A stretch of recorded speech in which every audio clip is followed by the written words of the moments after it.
Hello friends, ఈ వీడియోలో డిఎస్సికి సంబంధించినటువంటి ఒక అప్డేట్ డిస్కస్ చేయడం జరిగింది. సో అంతేకాకుండా కొన్ని టీచర్స్ ట్రాన్స్ఫర్స్ విషయం కూడా డిస్కస్ చేయడం జరిగింది. దాంతోపాటు సొంత ఊరిలో ప్రభుత్వ ఉద్యోగాల ఆ, ఖాళీలను కూడా డిస్కస్ చేయడం జరిగింది.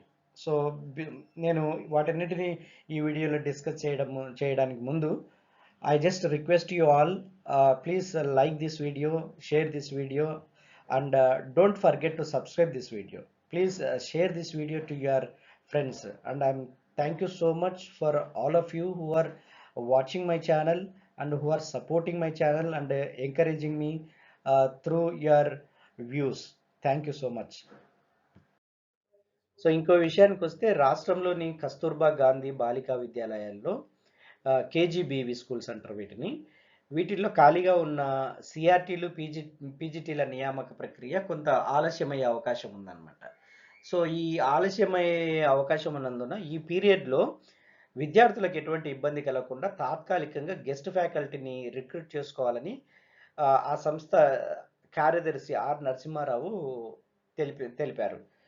ఈ కేజీబీవీల్లో సిఆర్టీలు పీఈటీలు పీజీటీల ఖాళీలను భర్తీ చేయాలని రాష్ట్ర స్థాయిలో ప్రక్రియ చేపట్టాలని సమగ్ర శిక్షా అభియాన్ నిర్ణయించిన సంగతి మనకి ఇదివరకే తెలిసింది.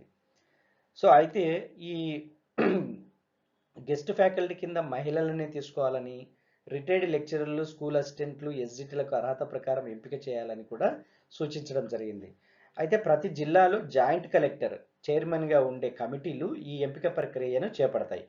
గెస్ట్ ఫ్యాకల్టీగా రిక్రూట్ చేసుకున్న వాళ్ళ సిఆర్టీలు అయితే గంటకు 150 రూపాయల చొప్పున, నెలకు 100 గంటలు అంటే 100 అవర్స్ 100 పీరియడ్స్ మించకుండా గౌరవ భృతి చెల్లించాలని వారు నిర్ణయించడం జరిగింది. అదే పీజీటీలకైతే గంటకు 250 చొప్పున, నెలకు 40 గంటలకు మించకుండా అంటే 40 పీరియడ్స్ 40 అవర్స్కు మించకుండా వాళ్ళు పీజీటీలు తీసుకునేటట్లు ఆ విధంగా వారికి గౌరవ భృతి ఇవ్వాలని నిర్ణయించడం జరిగింది.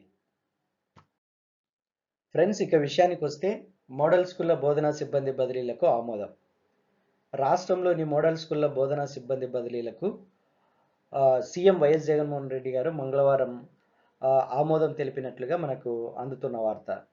సో ఆ మేరకు విద్యాశాఖ ఫైల్ను కూడా ఆమోదించినట్టుగా మనకు అందుతున్న వార్త. సో దీంతో మోడల్ స్కూళ్ళల్లో పనిచేసేటువంటి రెగ్యులర్ ప్రిన్సిపల్స్లు, post graduate teachers, trained graduate టీచర్స్కి మేలు జరుగుతుంది.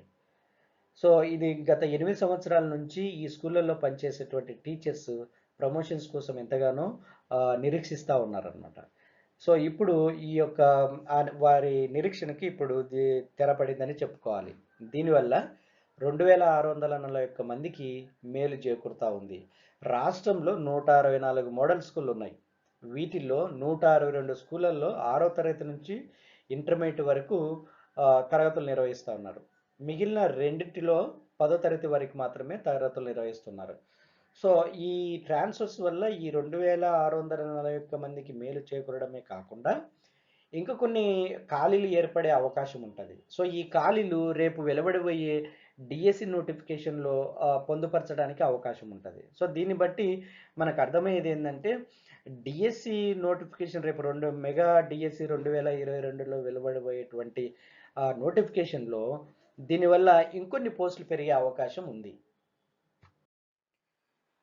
ఫ్రెండ్స్, ఇక ఎస్బీఐ రిలీజ్ చేసినటువంటి ప్రొబేషనరీ ఆఫీసర్స్ పోస్టులకు సంబంధించినటువంటి నోటిఫికేషన్ పూర్తి వివరాలను గమనిస్తే ఈ నోటిఫికేషన్ ద్వారా 2056 ప్రొబేషనరీ ఆఫీసర్స్ నియామకాలకు దరఖాస్తులను ఆహ్వానించింది. సో అర్హత ఆసక్తి కలిగినటువంటి అభ్యర్థులు ఆన్లైన్లోనే దరఖాస్తు చేసుకోవాలని సూచించడం జరిగింది. ఈ పోస్టులకు దరఖాస్తు చేసుకోవడానికి అక్టోబర్ 5, 2021 నుండి అక్టోబర్ 25, 2021 వరకు అవకాశం ఉంది. దరఖాస్తు ప్రక్రియ పూర్తిగా ఆన్లైన్ పద్ధతిలోనే ఉంటుంది. అభ్యర్థిని ప్రిలిమ్స్, మెయిన్స్, ఇంటర్వ్యూ ద్వారా ఎంపిక చేయడం జరుగుతుంది. అర్హులైన వారికి ప్రీ ఎగ్జామ్ ట్రైనింగ్ కూడా ఉంటుంది. ప్రీ ఎగ్జామ్ ట్రైనింగ్ నవంబర్ మధ్యవారంలో ఉంటుందని కూడా ఇక్కడ నోటిఫికేషన్లో ఇవ్వడం జరిగింది.